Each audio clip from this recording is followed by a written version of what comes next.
አንተ ያለህልኝማ የኔ ነገር ተስፋ ቢስ አይሆንም በሉት። ያለቀውን መቀጠል ይችላል።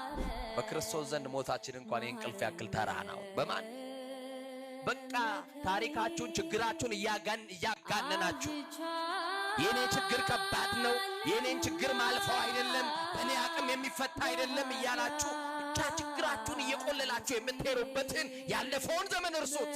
ወንድሜ መከራ ውስጥ ሆነ ወደ እግዚአብሔር እየጮክ ዝም የሚልክ ያንተን ጉዳይ ትቶ እንዳይመስል።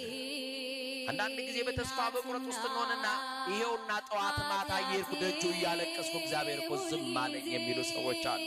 የበለጠውን ሊያሳይሻው ዝም ይላል። ፍቅሩን ሊገልጥልሽ ዝም ይላል። የበረታውን ነገር ሊያደርግልሽ የአባትነት ፍቅሩን ሊገልጽልሽ ዝም ይላል። ዝም የሚለው ከተኛህበት አልጋ ብቻ ማንስቶ ፍቅር ሊገልጽ ሳይሆን ከተቀበርንበት መቃብር አውጥቶ ፍቅሩን ሊገልጽልን ይፈልጋል። መድኃኒዓለም ያንቺ ነገር ጊዜ ይጠብቃል እንጂ ጠብቂው። ቀን አለ፣ የመጎብኛ ጊዜ አለን። ሰዓቱ ሲደርስ ማይነሳ ማን አለ መሰላችሁ? ጊዜው ሲደርስ ማይጎበኝ ማን አለ መሰላችሁ? ይሄ መከራ የምትበላለት ሰውነት ይረግፋል፣ ይሸታል። 30 ጊዜ መስታወት ፊት ለፊት የምትደቀንለት ውበት ይረግፋል።